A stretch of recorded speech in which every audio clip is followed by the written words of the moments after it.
근데 이분들은 정말 중년 부부신데도 손을 꼭 잡고 저를 찾아와 주시고 상담 내내도 너무 다정하게 계셨어. 갑자기 한 1년 뒤쯤에 남편분께서 저 기억나시나요 변호사님 하면서 저를 다시 찾아와 주신 거예요.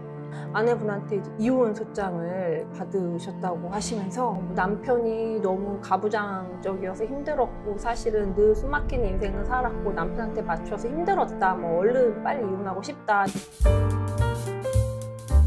네, 안녕하세요. 사랑학개론 MC 정애연입니다. 오늘은 법무법인 산하 광노규 변호사님을 모셔봤습니다. 안녕하세요. 안녕하세요. 오랜만에 뵙습니다. 네. 자, 오랜만에 뵙으니까 간단한 자기소개 좀 부탁드립니다.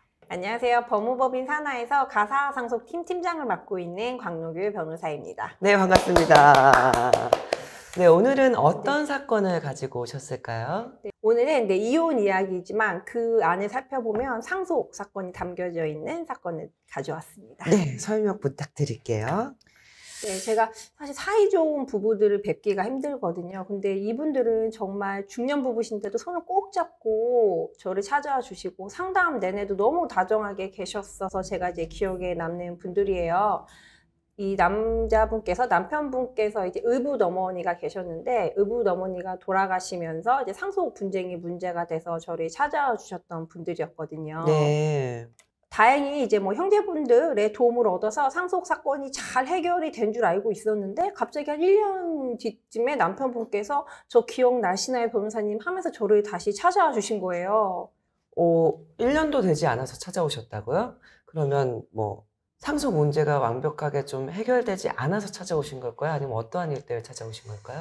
저는 너무 걱정이 돼서 그때 잘 해결된 줄 알았는데 혹시 다른 이슈가 있으셨어요? 라고 이제 여쭤보니까 아내분한테 이제 이혼 소장을 받으셨다고 하시면서 상담을 요청하셨습니다. 1년 전에 손잡고 꼭 이렇게 오셨는데 갑자기 왜 이혼 소송을 하신 걸까요? 그때 상속 상담하실 때도 막 좌절하시는 남편분한테 막 손을 꼭 잡고 여보 힘내 막 잘 이겨낼 거야 속상해들 엄청 위로를 해주셨던 아내였거든요. 저도 그 아내분이 너무 기억에 남아서 무슨 이유로 이혼하시게 된다고 여쭤봤는데 그 사이에 특별하게 어떤 사건이 있지는 않으셨던 것 같더라고요. 그래서 저는 그냥 생각에 혹시 그동안 뭔가 참고 사시다가 상속이 이루어지고 나서 이혼 소송을 제기하셨나 생각을 했거든요. 이제 그분들이 달리 재산은 없으셨는데 상속 재산을 한 20억 정도 받으셨던 부부셨어요. 그래서 상속 재산이 생겨서 이혼 소송 제기하셨나 생각을 했었습니다. 그래도 1년 만에 이렇게 속장을 본다는 게 속장 내용에는 어떤 내용들이 적혀 있었나요? 남편이 너무 가부장적이어서 힘들었고 사실은 늘 숨막힌 인생을 살았고 남편한테 맞춰서 힘들었다. 얼른 빨리 이혼하고 싶다. 이제 이런 내용들이 적혀 있었는데 남편분은 이해를 못 하셨어요. 사실 그 아내분께서 되게 남편 바라기 같은 스타일이셨고 주변에서도 어떻게 너 처가 그런 이혼 소송을 했다고 다 놀라실 정도로 너 바람핀 거 아니야? 이렇게까지 오히려 역으로 질문도 받으셨대요. 그래서 남편분도 도저히 이해가 안 돼서 사람을 붙여서 이렇게 알아도 보셨는데 정말 어떤 문제가 있었던 것도 아니고 그냥 참고 살았나 보다 그동안 나를 싫어했구나 내 아내가 그 생각에 되게 슬퍼하셨었던 기억이 납니다. 이혼 자체를 상상을 못 하셨으면 진짜 힘드셨을 것 같아요. 네.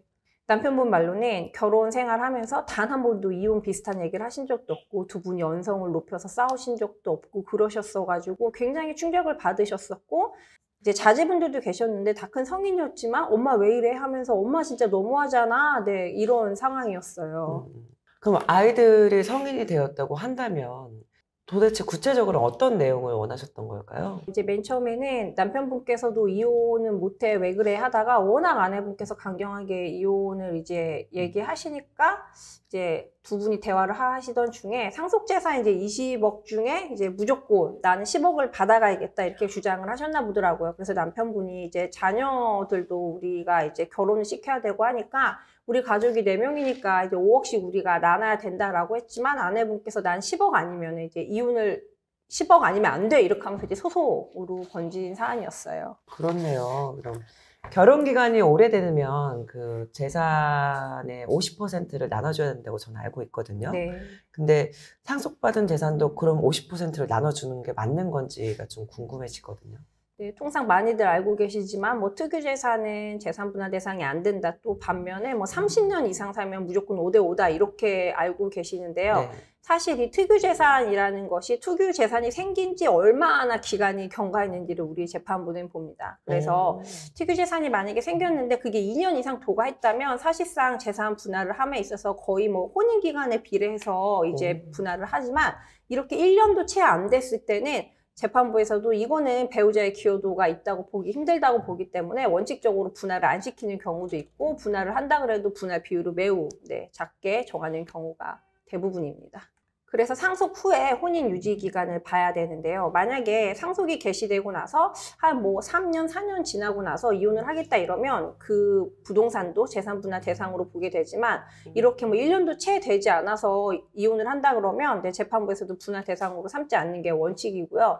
그래서 많이들 아시다시피 이 뭐 징여를 받고 상속을 받은 뒤 뭐 5년이 흐르고 이러면 그 5년 동안 증식된 부분에 대해서 우리 재판부는 무조건 5대5 이제 이렇게 정하지만 이런 경우에는 워낙 기간이 짧았기 때문에 재판부에서도 이거는 분할 대상으로 삼기 힘들어요 라고 이제 직접적으로 말씀하셨던 사안이에요. 아, 그렇네요. 네. 상속 후에 혼인 유지 기간을 봐야 되는 거네요.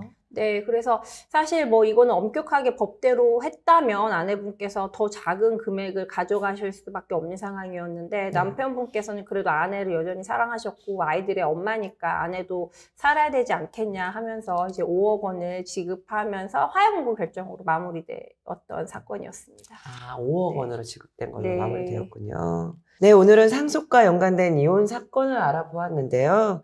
상속 재산 때문에 혼인 기간을 유지했다는 걸 이렇게 생각하니까 마음이 씁쓸해지네요. 변호사님 오늘 출연해주셔서 진심으로 감사드리고요. 여러분들도 오늘 정보 유익하셨다면 구독, 좋아요, 알림 설정 부탁드릴게요.